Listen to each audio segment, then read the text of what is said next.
ازيكم عاملين ايه؟ يا رب تكونوا مبسوطين وبخير. اهلا بيكم في فيديو جديد. الفيديو ده منحوس لان دي رابع مره اصوره، فيا رب يا رب ان شاء الله ان هو يكمل للاخر وان انا اصوره. لو نزل لكم يعني بجد سقفوا لي، علشان بجد والله العظيم من غير مبالغه دي رابع مره ان انا اصوره. المهم الفيديو ده هيكون عن الكتب بمناسبه معرض الكتاب. هقول لكم ايه الكتب اللي انا قريتها في خلال اخر 3 شهور من 2025 والروايه اللي انا بقراها حاليا، وهرشح لكم كده كام حاجه من قراءاتي السابقه علشان تجيبوها من معرض الكتاب. فلو مهتمين كملوا الفيديو للآخر ويلا نبدأ على طول. أول رواية هي عهد دميانة من تأليف الدكتور أسامة عبد الرؤوف الشاذلي، نفس مؤلف أوراق شمعون المصري. أوراق شمعون المصري أكيد أكيد أكيد أحلى من دي بكتير، وهي أكتر رواية تعتبر عجبتني في 2025. بجد رواية حلوة جدا، اصبروا عليها.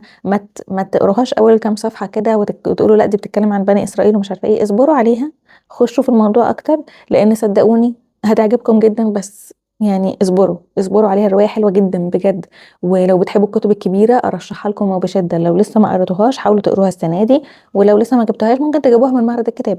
المهم الرواية دي من إنتاج دار الرواق، وهي أصغر من أوراق شمعون، هي 400 صفحة. بس كتابتها سهلة جدا. بصوا عايزة أوريكم شكل الصفح، شكل السطور. سهلة جدا كعادة الدكتور أسامة عبد الرؤوف الشاذلي. أسلوبه سهل ممتنع، الكلام سهل جدا، الصفح بتتقلب بسهولة.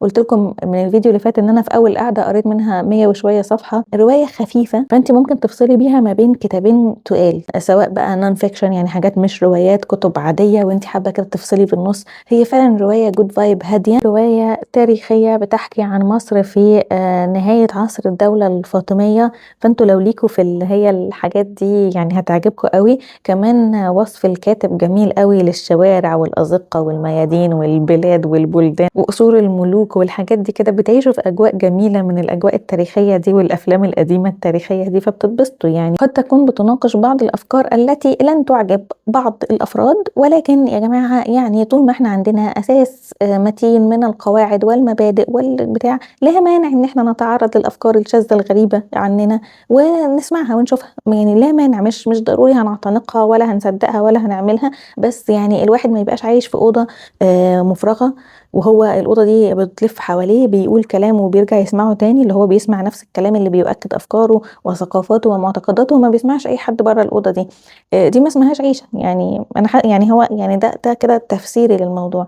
فإنك تعيشي هي إنك تطلعي على أفكار الناس الأخرى، مش شرط خالص إنك تصدقيها وتؤمني بيها وتعمليها خالص خالص. انت طول ما انت عندك أساس متين اعملي اللي انت عايزاه واسمعي اللي انت عايزاه وشوفي واقري اللي انت عايزاه، مش هتتأثري ما تقلقيش. اديها 3.5 من 5 لان انا كنت بانية عليها امال رهيبة بعد ما قريت اوراق شمعون المصري، وهي ما حققتش الامال دي. بس في نفس الوقت ستيل رواية سهلة ولذيذة كده وعسولة تقريها عشان تفصلي بيها. بعد ما خلصت عهد دميانة قريت كائن لا تحتمل خفته لميلان كونديرا. الكتاب اللي معايا ده من ترجمة ماري طوق ومن إنتاج دار المركز الثقافي العربي.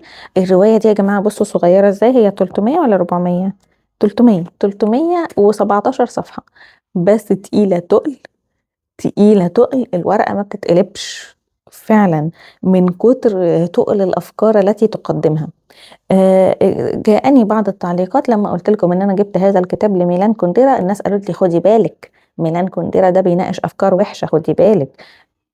نفس الكلام اللي هو احنا ما انا ما مش هقعد يعني اقول افكاري واسمعها، اقول افكاري واسمعها كده، ما اسمهاش عيشه. بجد في حاجات كتيره قوي ما عجبتنيش في الروايه. انا شايفه ان الروايه دي بلس 18 او بلس 21 كمان. بالنسبه لي بلس 21، بالنسبه لي بلس 21. فيها حاجات كتيره قوي المفروض ما حدش يطلع عليها في سن صغير، ولكن في نفس الوقت فيها بعض الفقرات اللي قعدت اقراها مره واثنين وثلاثه عشان تدخل دماغي واستوعبها لانها عجبتني، وفيها بعض الحاجات اللي انا علمت عليها عشان ارجع اقراها تاني. وفعلا الكتاب يستاهل يتقري لو انت حد كبير وعاقل وواعي، اللي هو شخص بالغ ناضج عاقل. انصحك انك تقريها بجد. الرواية حلوة جدا، هي بجد هي فيها حاجات سوداوية قوي وصادمة قوي، وفيها حاجات برضو اللي هي يعني جنسية قوي. بس بجد والله في النص ما بين الكلام ده وده فيها افكار حلوة جدا. وفي حاجة عجبتني برضو ان الكاتب بيقوم فجأة كده مثبت المشهد ويلف يبص لك ويقعد يتكلم معاك. عجبني قوي ان الكاتب بيكسر الفورث وول ده، او اللي هما بيسموه الجدار الرابع، ان هو بيتكلم مع اللي بيقرا وبيقعد يحلل معاه الشخصيات اللي هو كاتبها. اللي هو انت بتعمل ايه يا حاج؟ ما دي الشخصيات دي انت كاتبها. هو بيتكلم عليهم كانهم ناس صحابه، اللي هو يقول لك والله انا مش عارف هو توماس عمل كده ليه، اللي هو ما انت اللي كاتبه، ما تقول لي توماس عامل كده ليه. عجبني جدا ان وانا بقرا الروايه دي بحس ان انا كده باخد وبدي مع الكاتب، اديها 3 من 5 بس عشان صعوبه قرايتها، تقيله تقيله تقيله ومليانه فلسفه. ميلان كونديرا مش سهل يا جماعه يعني، متفلسف.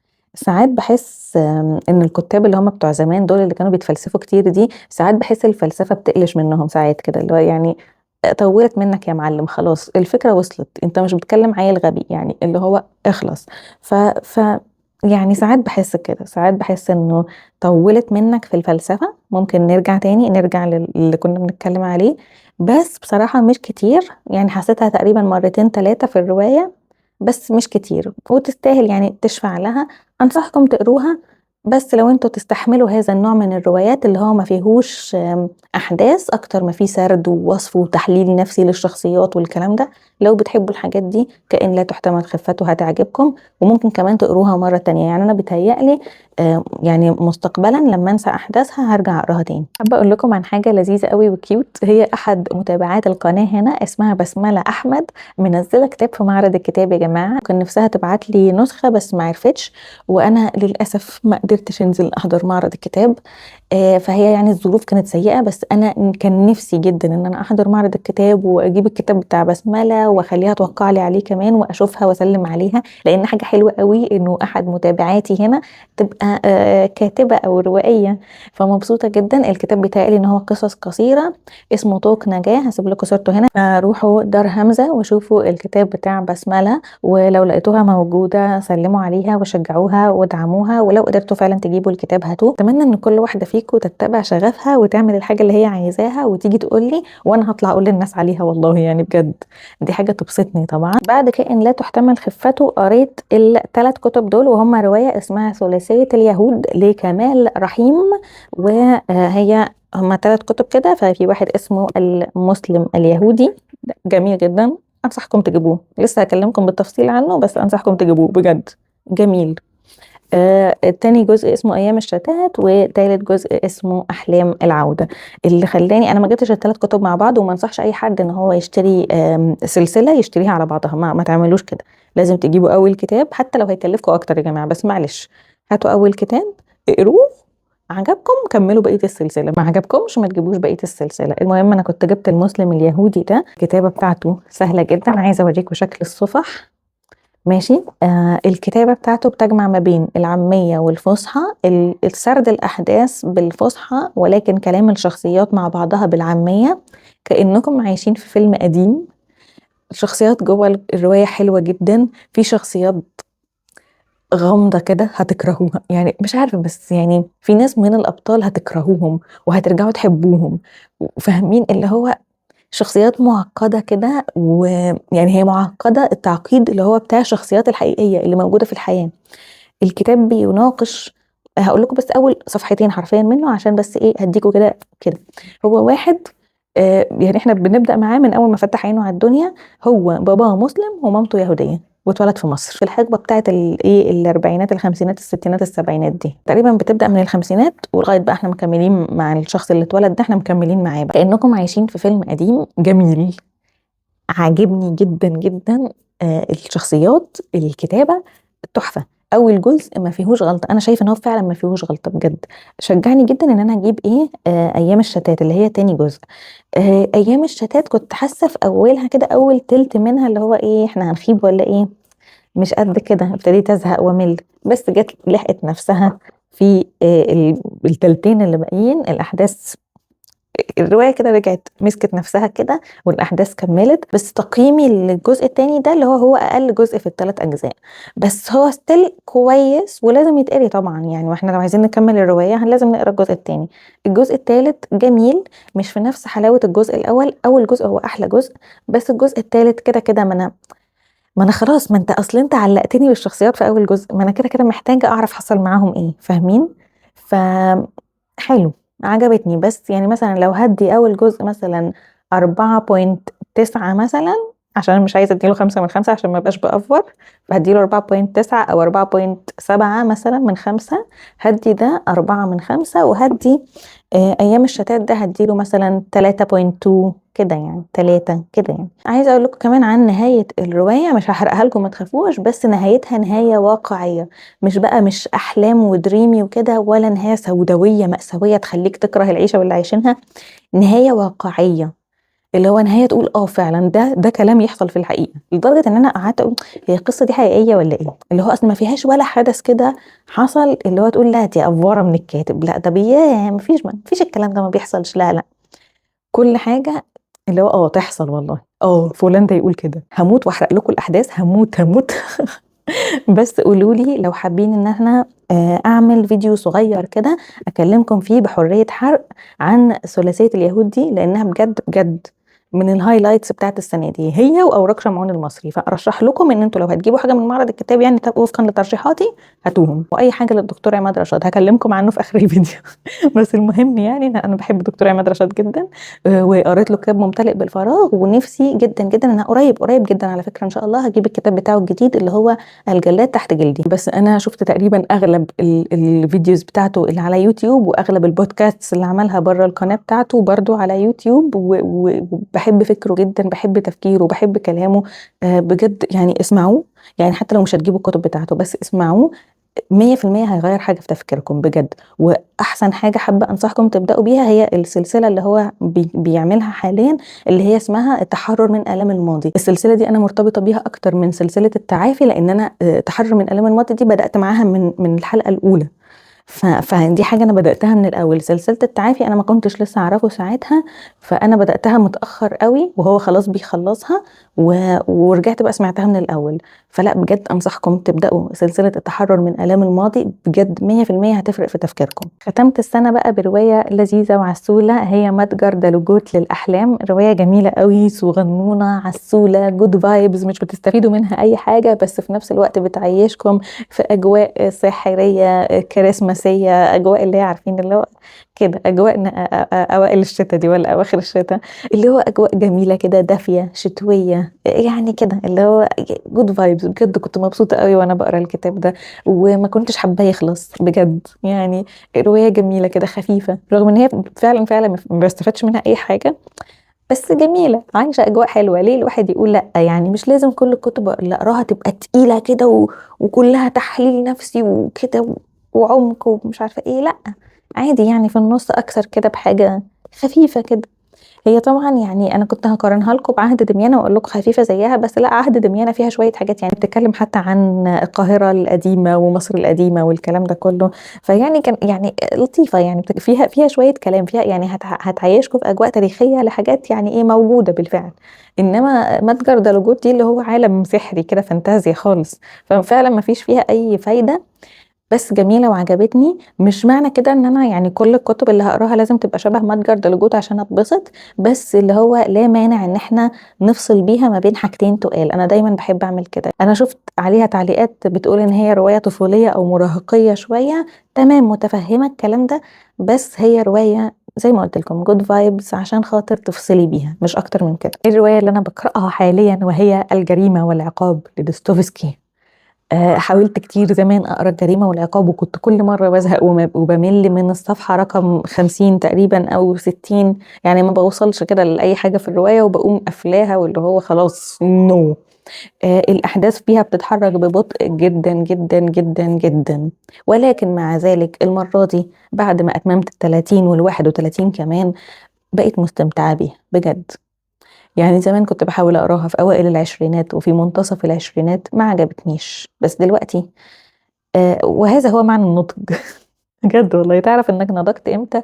لما الجريمه والعقاب تستهويك. قد في ناس صحابي كانوا قروها من زمان، يعني صاحبتي قرتها من زمان وهي في العشرينات عادي، بس يعني عارفين يعني انا حسيت كده ان هو ايه ده النضج بالنسبه لي، ان انا ما عجبتنيش وانا في الاول، زهقت منها كانت ممله قوي وانا في العشرينات، بس بعد ال30 اللي هو متقبلها جدا جدا عادي جدا مفيش فيها اي مشكله.